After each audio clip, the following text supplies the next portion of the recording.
action. You're in the helicopter, it's loud, you got your fins on, your wetsuit, mask, snorkel ready to go, and then you jump. Danger. You can hear the ice hissing and cracking all around you. Adventure. When you cross the equator, you have to ask King Neptune's permission to become a shellback. You're listening to Sea Story.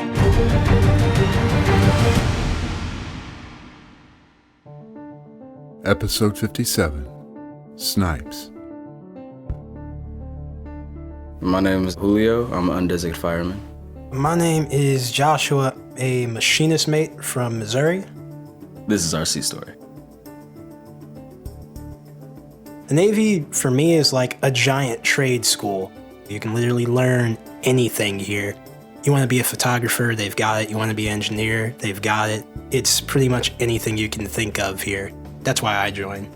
That was like the perfect pitch right there. You know, my story. I joined for a lot of the same reasons, opportunity and, adventure. We both met down in the bottom of the ship. We ended up being in the same workplace. The pits. The engineering pit. It's a great place. It's hot down there. I think I took his macaroni and cheese one day. My mac and cheese? He was here before me. He learned some different stuff. I learned some different stuff. Now it's like we're down here and we're both here. We're now teaching each other. We're both firemen. We're not always going to ask a petty officer what we need to do. If another fireman knows how to do it, we can go ask them.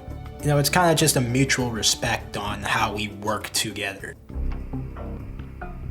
For us, everything is a lot different than it is for everybody else on the ship. It's an old Navy story about a man named John Snipes. The engineers and the topsiders are relatively separated in terms of how we run our work days, all that because of what happened. It's pretty cool.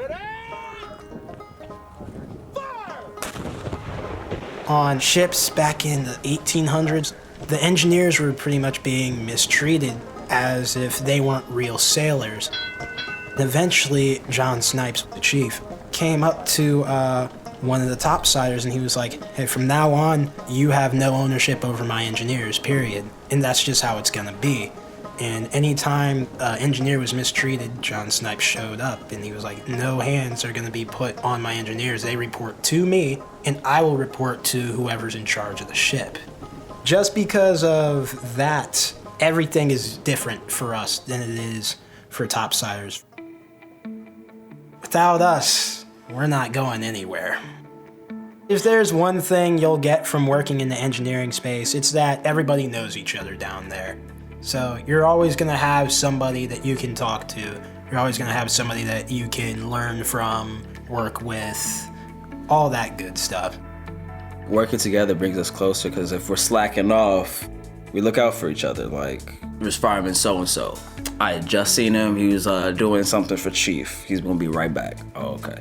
You go looking for that man ASAP. I can definitely say that we get closer and closer because when something goes down in the engineering space, all you have are the people next to you. The people that are topside, they're not coming down there. They don't know how to do what we do. You really get closer when both of your backs are against the wall and something is going down. And that's a big thing in the engine room because stuff goes down every day. Just don't be unapproachable. Always be open to speaking to somebody that knows you, really. Honestly, that's it. I didn't think I was gonna make any friends in the Navy. Going in, I had this mindset that boot camp was like a brainwashing system. Like when I came out of it, I was gonna be a completely different person, which I am, but for the better. When I went back and saw my friends, they're like, you're the same person, just a little bit more organized, more dedicated. In the Navy, I didn't think people had the same mentality as me, but then I got down to the main space in the pit and they're just as goofy. So it was kind of refreshing to, have that myth debunked. Yeah, that's the best way to put it. Nailed it. You got people coming from all over the country joining the Navy. It's kind of like a melting pot. They're mostly from Texas. Yeah, a lot of Texans.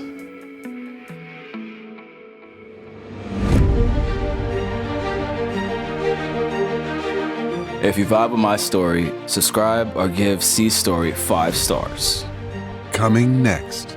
You're getting those taps and you jump, you start falling. 10 feet, 15 feet is a lot longer than you'd think. Sea Story is brought to you by America's Navy. Learn more at Navy.com.